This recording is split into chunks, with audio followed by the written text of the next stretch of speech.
Bismillahirrahmanirrahim. Assalamualaikum warahmatullahi wabarakatuh. Sobahul khair, salih-salihah. Hamdan wa syukran lillah, salatan wa salaman ala rasulillah. Alhamdulillah, puji syukur kehadirat Allah Subhanahu wa Ta'ala. Hari ini kita masih bisa melanjutkan pembelajaran akidah Islam di kelas 4 ini, yaitu kelas 4 semester 1 tahun pelajaran 2020-2021. Salawat beserta salam selalu kita limpahkan dan curahkan kepada Nabi besar Muhammad sallallahu alaihi wasallam. Khair, salih-salihah, di minggu ini kita akan melanjutkan pembelajaran akidah Islam, yaitu masuk ke bab yang ketiga, yaitu mengenal sifat wajib dan mustahil bagi Allah. Baik, solih-solihah, sebelum kita memulai pembelajaran hari ini, mari kita awali dengan membaca doa kepada Allah Subhanahu wa Ta'ala agar pembelajaran hari ini Allah berikan kemudahan dan kelancaran.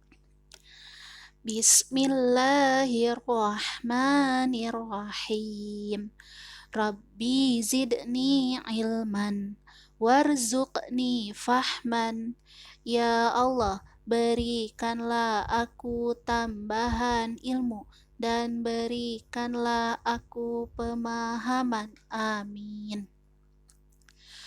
Khair, salih-salihah, seperti yang Ustazah tadi sampaikan, di minggu ini kita akan memasuki pembelajaran akidah, yaitu pembelajaran ketiga tentang mengenal sifat wajib dan mustahil bagi Allah Subhanahu wa Ta'ala. Di minggu ini insya Allah kita akan membahas tentang mengenal sifat wajib bagi Allah Subhanahu wa Ta'ala. Sifat wajib bagi Allah Subhanahu wa Ta'ala. Nah, sebelumnya Ustazah tanya dahulu, tahukah kamu bahwa Allah Subhanahu wa Ta'ala itu memiliki sifat-sifat wajib yang harus kita ketahui? Nah, siapa di sini yang sudah tahu? Nah, sekarang mari kita mengenal bersama-sama ya, apa aja sih sifat-sifat wajib bagi Allah yang harus kita ketahui. Sifat wajib adalah sifat yang pasti dimiliki oleh Allah Subhanahu wa Ta'ala. Saya ulangi kembali, sifat wajib adalah sifat yang pasti dimiliki oleh Allah Subhanahu wa Ta'ala. Nah, sifat wajib bagi Allah tersebut sudah disebutkan dalam Al-Quran. Nah, sekarang mari kita mengenal 10 sifat wajib bagi Allah Subhanahu wa Ta'ala.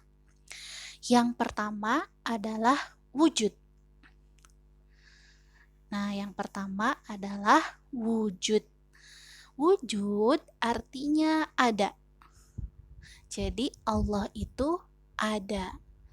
Nah, manusia tidak dapat melihat Allah dengan matanya, karena penglihatan mata manusia terbatas.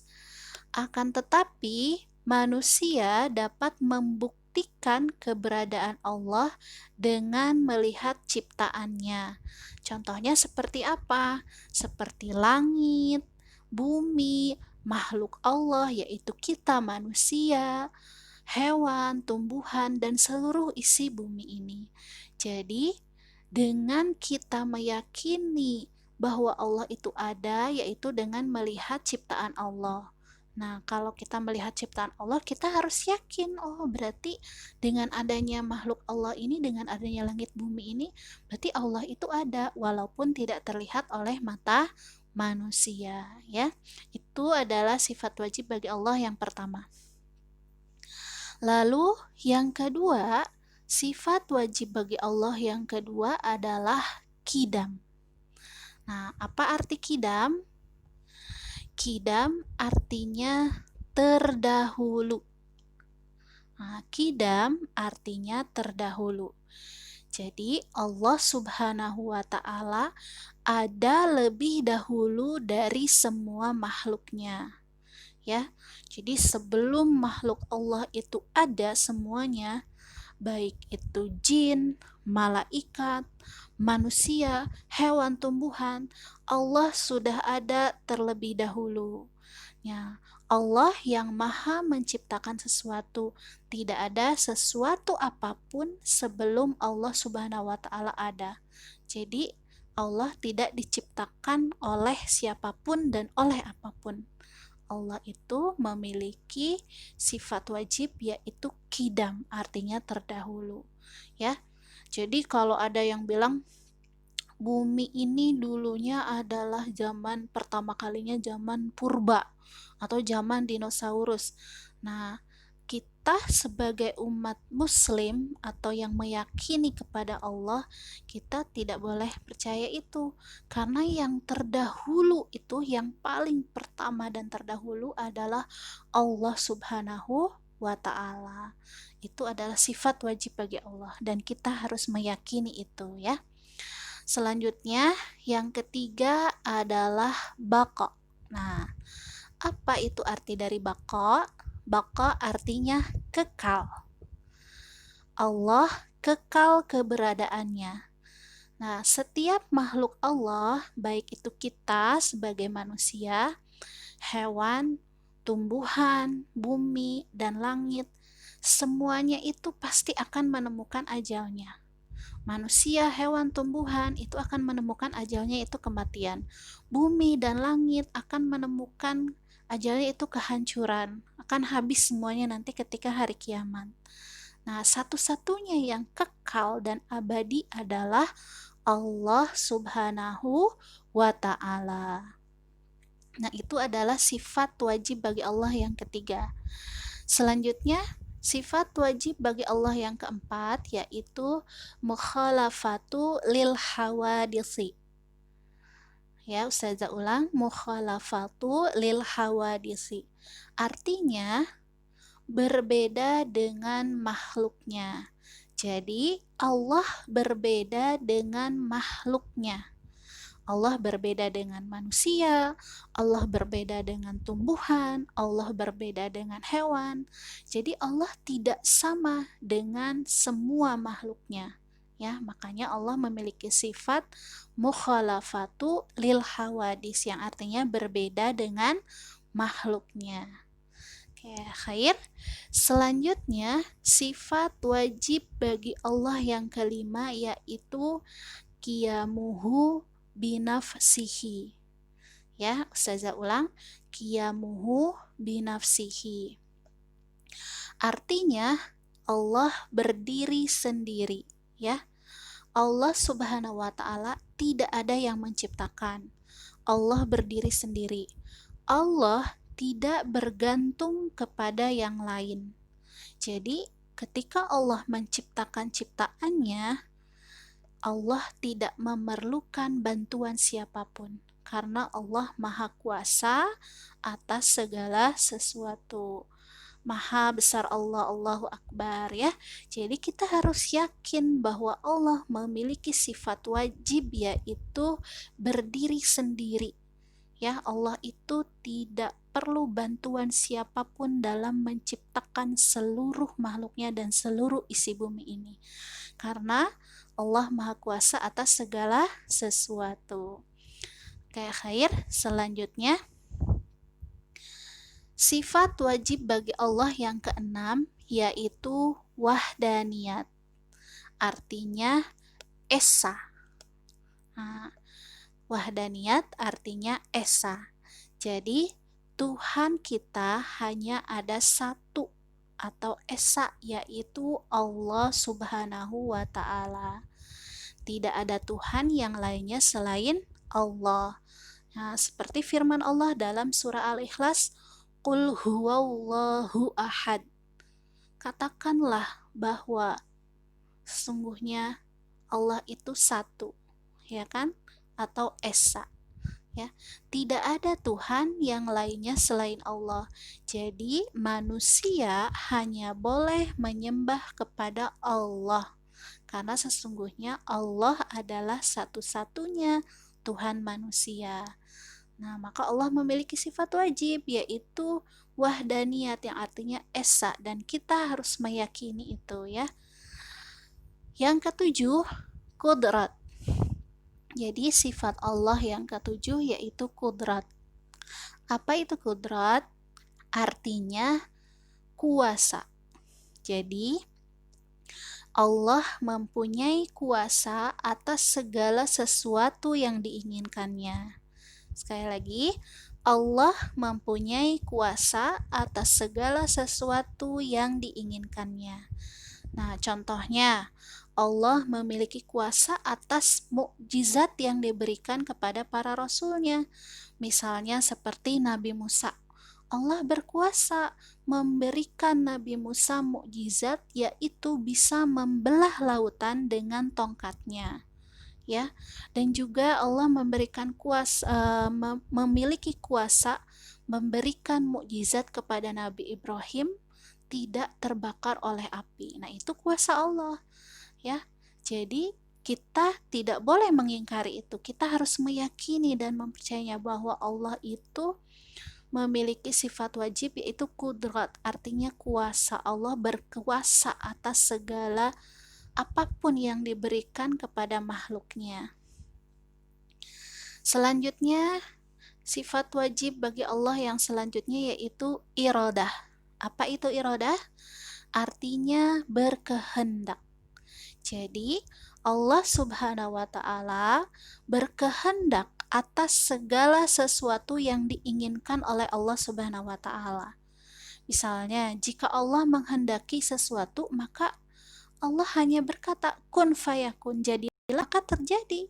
Misalnya detik ini, hari ini Allah berkehendak bahwa bumi ini hancur, terjadi hari kiamat, kun fayakun, terjadilah hari kiamat.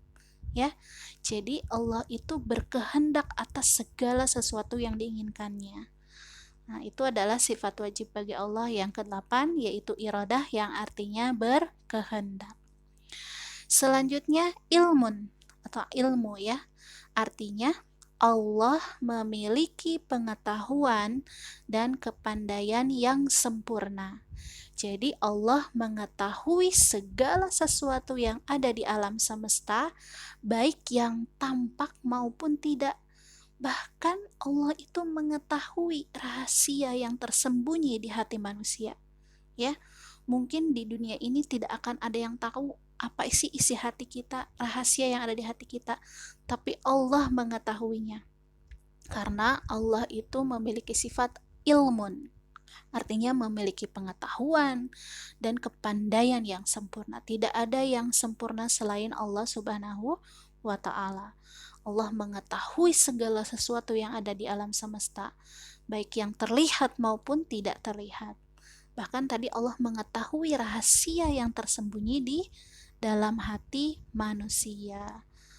Allahu Akbar, subhanallah ya, luar biasa. Selanjutnya, sifat wajib yang terakhir yang ke-10 yaitu hayat. Apa itu hayat? Hayat artinya hidup. Allah Subhanahu wa Ta'ala ada sebelum semuanya ada. Allah selalu hidup. Allah tidak akan pernah mengalami kematian.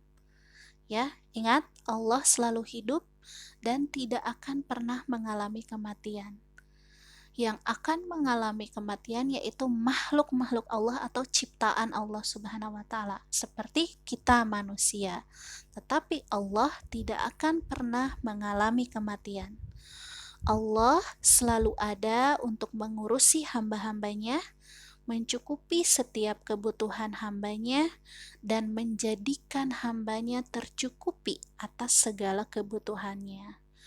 Allah akan selalu hidup walaupun semuanya telah punah atau sirna. Allah selalu kekal dan tidak akan menemui akhir ya. Jadi walaupun nanti dunia ini sudah hancur, hari kiamat sudah rata, tidak ada satu makhluk pun yang hidup, tapi Allah tetap hidup. Karena Allah memiliki sifat wajib yaitu hayat, yang artinya hidup. Allah tidak akan menemui akhir. Allah itu akan tetap kekal abadi, akan hidup ya. Itu adalah sifat wajib bagi Allah yang ke-10. Nah, solih-solihah, setelah tadi kita mengenal sifat wajib bagi Allah, tadi ada 10 ya.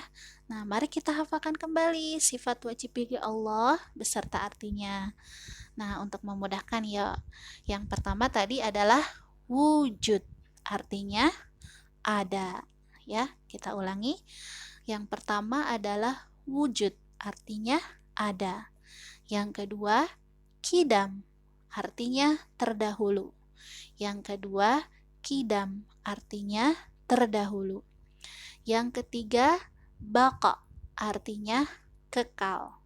Yang ketiga, baqa, artinya kekal.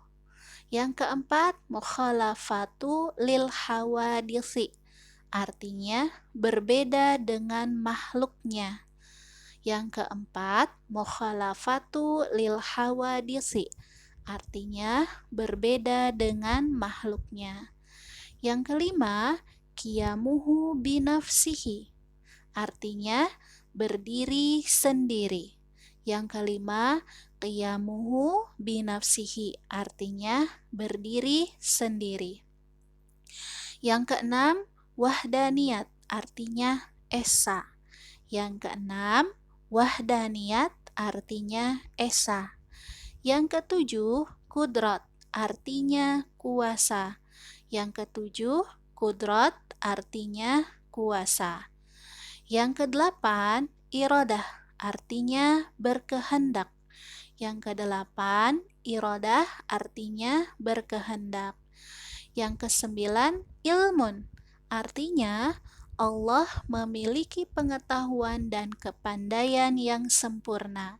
Yang kesembilan, ilmun, artinya Allah memiliki pengetahuan dan kepandaian yang sempurna. Yang terakhir, hayat, artinya hidup. Yang terakhir, yang ke-10, hayat, artinya hidup. Nah, alhamdulillah ya, kita sudah mengingat atau menghafalkan kembali 10 sifat wajib bagi Allah beserta artinya. Nah, insya Allah di minggu depan kita akan membahas sifat mustahil bagi Allah. Khair, solih-solihah untuk hari ini. Insya Allah sampai sini dulu. Nanti kita akan lanjutkan. Mudah-mudahan Allah memberi kesempatan kembali di minggu berikutnya. Nanti kita akan membahas sifat mustahil bagi Allah Subhanahu wa Ta'ala. Nah, jangan lupa selalu berdoa kepada Allah, semoga kita selalu diberikan kesehatan, keselamatan oleh Allah Subhanahu wa Ta'ala, dan selalu bersabar, bertawakal kepada Allah. Apapun yang Allah berikan kepada kita, kita harus selalu bersyukur. Khair, salih-salihah, Ustazah akhiri.